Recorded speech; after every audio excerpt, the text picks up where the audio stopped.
আপনি নিয়ে আসুন আর নিয়ে আসুন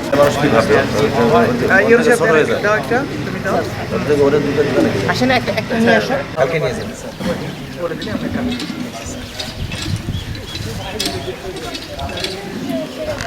স্যার আমাদের সেবা গ্রহীতা স্যার 100 প্লাস স্যার প্রায় 150 কাছাকাছি আর ওটা যাইতে কি বলে দেবা আমি বলে স্যার এই চরে কি কোনো লিস্ট করা টোকেন আছে টোকেনটা দিবেন আর আমাদের ছোট গিফট আপনারা নিয়ে নেবেন টোকেনটা দেন সাংবাদিক উনি আমাদের প্রবাসীদের সাংবাদিকদের অ্যাসোসিয়েশন সেটার সাধারণ সম্পাদক ঠিক আছে বাস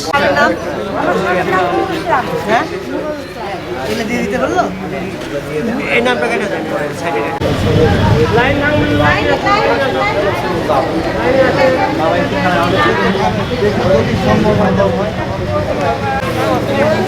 এই একটু পরে যা সাক্ষাতে কথা বলবো নি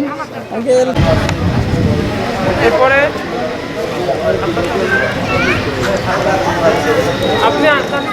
আমাদের আজকের আয়োজন ব্রাইট লাইট ভলান্টিয়ার্স একটি স্বেচ্ছাসেবী সামাজিক সংগঠনের পক্ষ থেকে এটা কোনো ত্রাণ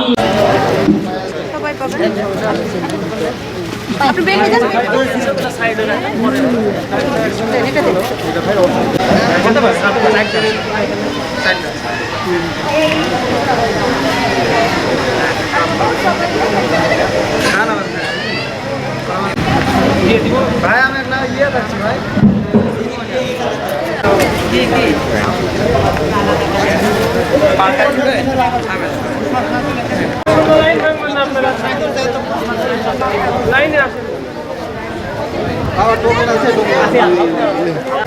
ওই গীত তুলতাম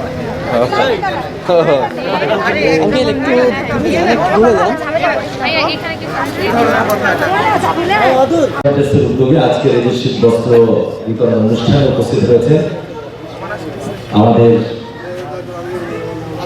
আপনাদের এই মোহনপুর উপজেলার সম্মানিত উপজেলা নির্বাহী কর্মকর্তা এবং আপনাদের এই যে মঙ্গাসী উচ্চ বিদ্যালয় এই স্কুলের সভাপতি আমাদের সাথে এসে উপস্থিত হয়েছেন গণপ্রজাতন্ত্রী বাংলাদেশ সরকারের যুগ্ম সচিব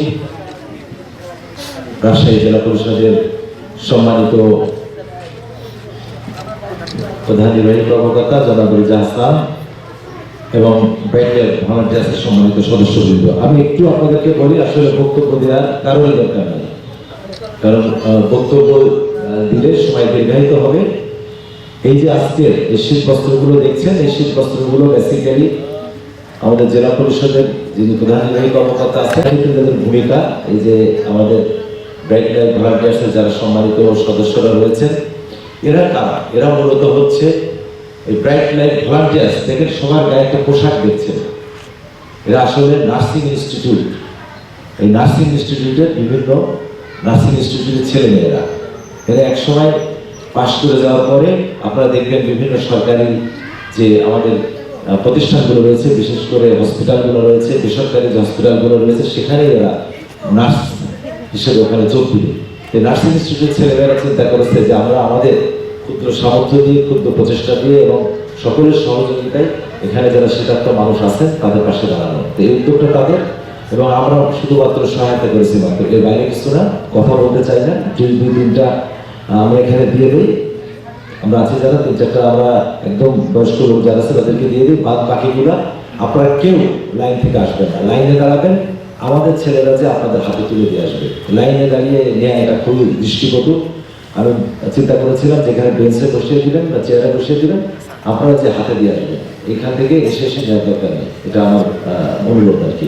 আমরা কথা না বলে, তোমাকে কথা বলতে চাও, কথা না বলে আমরা আমাদের উপহারটুকু আপনাদের হাতে তুলে দিতে চাই। সকল প্রসঙ্গে ধন্যবাদ। রেজা, তুমি কিছু বলবা? ঠিক আছে।